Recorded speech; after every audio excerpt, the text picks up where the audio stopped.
Visiblement, il semblerait bien que je viens de commencer une collection de mots sur le mur.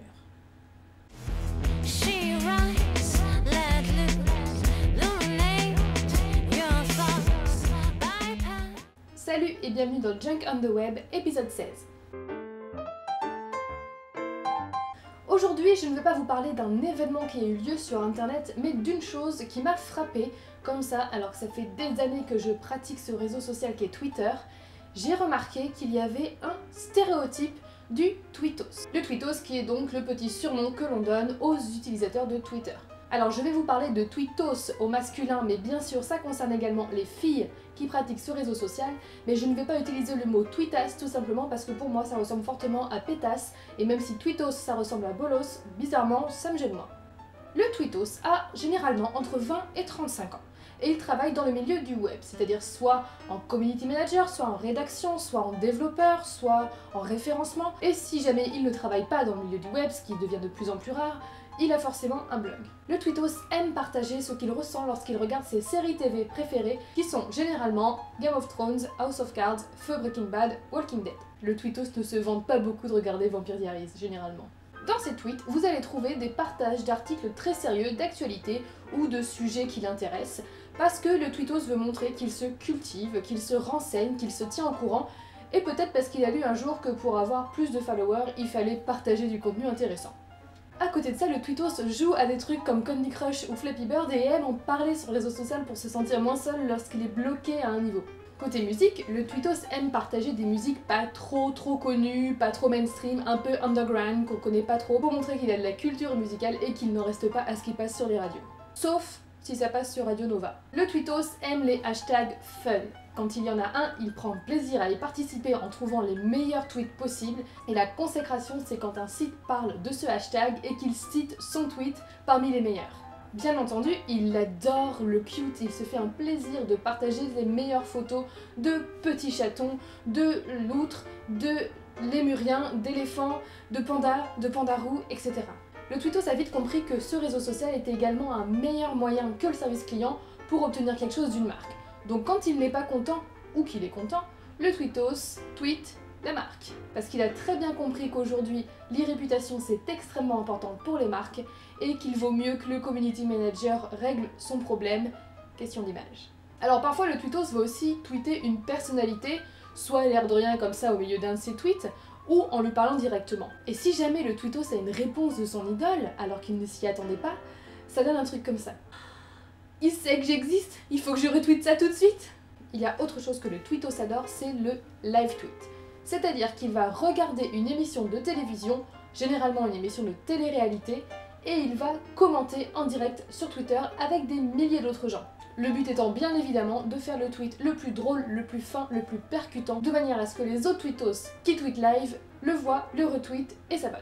Et la dernière caractéristique que j'ai remarquée chez les tweetos, c'est qu'ils adorent faire des tweets mystérieux. Le genre de tweet à quelques mots qu'on ne comprend pas, qu'on ne peut pas comprendre parce que souvent, c'est rien de plus que le code CAPTCHA qu'on lui a demandé de taper pour télécharger le dernier épisode de House of Cards. Alors on pourrait croire que je me moque, mais pas du tout, parce que si j'avais voulu décrire mon comportement sur Twitter, je pense que je n'aurais pas fait mieux. Si vous aussi vous avez remarqué des comportements qui se répètent chez certains types d'utilisateurs de Twitter, puisque là je vous ai parlé de ceux que je suis le plus, mais je sais qu'il y en a d'autres types, laissez-le moi en commentaire. Première image de la semaine, c'est cette vidéo que vous aurez peut-être vue d'un loup dans un hôtel à Sochi pendant les Jeux Olympiques, vidéo faite par une athlète américaine qui a voulu montrer les dangers qu'il pouvait y avoir là-bas. Donc après les hôtels faits à l'arrache montrés par les journalistes, voilà qu'il y a des loups au milieu des couloirs. Et bien cette vidéo, vue des millions de fois, s'avère être un nouveau canular de Jimmy Kimmel, dont je vous avais déjà parlé dans une précédente vidéo, qui adore faire ce genre de choses. Il a demandé à l'athlète de lui filmer le couloir de son hôtel pour faire une parfaite réplique dans des studios aux États-Unis, et au passage c'était même pas un vrai loup. Si vous voulez voir la vidéo où il montre la supercherie, c'est ici. Je dois avouer tout de même que si j'avais été le personnel de l'hôtel et que j'avais vu ce genre de choses, j'aurais pas fait la maline non plus. Deuxième image de la semaine, c'est beaucoup moins réjouissant, c'est ce montage qui a été fait de la place Maïdan en Ukraine, là où se font les gros affrontements en ce moment. Donc une photo qui montre la place avant et après. C'est absolument hallucinant de voir ça et de voir les combats qu'il y a tous les jours dans ce pays et qui font des dizaines de morts. Moi ça me fait juste réaliser la chance qu'on a, même si on se plaint très souvent de notre pays, la chance qu'on a de vivre dans un pays où c'est pas comme ça et on a quand même des libertés et des droits. Et je voudrais en profiter pour dire aussi que Inna Shevchenko, qui est une des fondatrices des Femen, qui était sur le plateau du Grand Journal cette semaine au lendemain d'affrontements très violents qui ont fait plusieurs morts parmi les manifestants, que c'est bien joli de dire pendant toute l'émission « Oui, nous les Femen, on l'avait prévu, oui, on savait qu'il allait se passer ça, nous les Femen, nous ». Moi j'ai un petit peu du mal avec les gens qui, au départ, ont un mouvement intéressant, on est pour, on est contre, mais qui une fois qu'il y a assez de monde pour se battre dans ce mouvement, envoient ces petits soldats se faire castagner pendant que eux restent tranquillement au chaud, le cul sur la chaise d'une émission télé, bien à l'abri en France, là où il n'y a pas de problème, et à faire la promotion de sa biographie. Troisième image de la semaine, c'est cette magnifique peinture. C'est plein de couleurs, c'est assez original, et ça a été fait avec du lait vomi. Oui, tout à fait. C'est-à-dire que c'est une artiste qui a jeûné pendant quelques jours avant de performer, qui a ensuite bu du lait coloré, avant de se mettre les doigts au fond de la gorge et de vomir sur un papier pour faire cette œuvre. Ce qui donne lieu à un débat. Est-ce que c'est de l'art ou pas? Le résultat? Oui. Mais c'est quoi ce truc de se faire filmer ou photographier pendant qu'on fait ce genre de choses? Qui a envie de voir une meuf en train de gerber? Pour moi, dire que certaines choses sont de l'art, c'est un petit peu comme les gens qui sortent des horreurs et qui disent « Non mais c'était de l'humour ». C'est un petit peu facile. Parce que dans ce cas-là, moi je vais aller m'accrocher à mon mur avec, je sais pas, du gros scotch, un truc comme ça, et puis je vais demander aux gens de venir voir et je vais leur dire c'est de l'art. Cette semaine, je vais vous conseiller une chaîne YouTube que j'ai découverte il y a quelques jours et à laquelle j'adhère totalement. Il s'agit de Bonjour Tristesse.